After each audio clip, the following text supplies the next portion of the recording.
everybody, we're back and we're working on a real project now. Beach is intentionally spelled that way. I do know how to spell the regular beach, but this is the name of a street and it's kind of like a double entendre, if you will.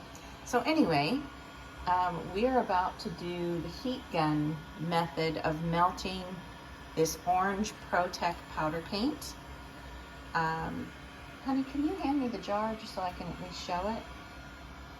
Cameron is heating up the heat gun.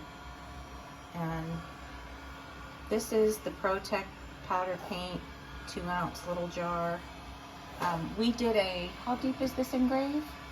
It's around 3.5 millimeters. 3 to 3.5 millimeters, which is actually deeper than what our intention was. But here we are anyway. So what all of our experimentation has resulted in is the notion that you kind of do a high hover with the heat gun first. He has it on the lowest air setting, but if you do a high hover with it to begin with and just let the powder congeal a little bit to begin with, then you can move closer in, just so you see where he is, so that you don't blow the powder away, because it will blow away. So, and this design is masked. We're doing one element of the engraving at a time, so we don't get, orange in the what will be yellow or what will be green. So we're trying to keep everything separate and doing things very, one at a time, one step at a time. And he has masking tape on top of this. You can see he's getting closer now and he's moving the heat gun more. And, we're trying to melt this, again, gradually going lower and lower and lower. And once you get it to the point where it won't blow around anymore, then you don't have to exercise quite as much caution. The heat gun probably isn't the greatest thing for the tape, the masking, and we learned that from Steve at Steve Makes Everything on YouTube. I think we're starting to get a little shine, but it's not completely baked in there, is it? No.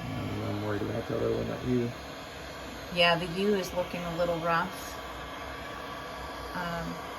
The depth on here is deeper, again, than we really meant to engrave it, but our first pass wasn't deep enough. So we went back and ran the laser again, but ended up with more of a cavernous carve than what was intended. But maybe with more heat, that will level out. I don't know if it needs more, if it needs less, but you can do what you want. All of these in the house are starting to kind of crack up. Yeah, they're shining. I don't see any cracking though. Should I do more? I don't know. Maybe not. Do you think it's set? I mean, like, part of that E looks matte and part of it looks shiny. The top of the E looks matte. Right. Well, I think that started to pull away and is exposing maybe some powder underneath that's not melted. I'm not sure. Well, see, that's the thing. This is such a deep engrave. We want to make sure all of that powder is melted, because if it's not, it's going to pop right out, right? Okay. I'm going to go. Going to cook it.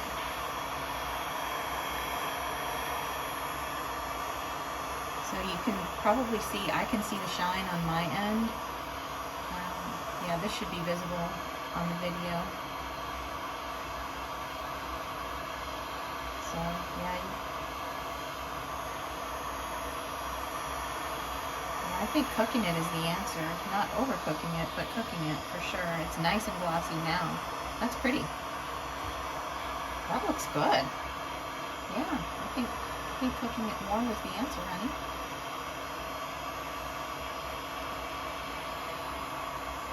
That's leveling out a little. A lot, actually. That's nice. Ooh, that's looking good. What about the H?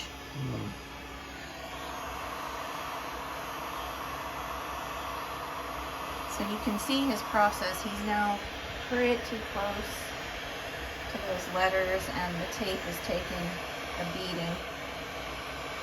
But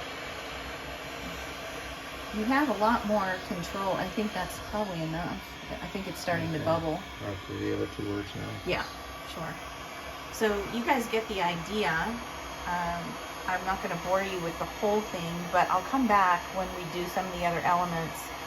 We're going to use yellow for a starfish, which has been tricky because it's a light color, and we haven't had enormous success to this point with yellow. However, we also haven't engraved this deeply, so maybe because there will be so much powder in the starfish, we will have better luck, I hope, because this is for a very good friend. So anyway, thanks for watching, everybody.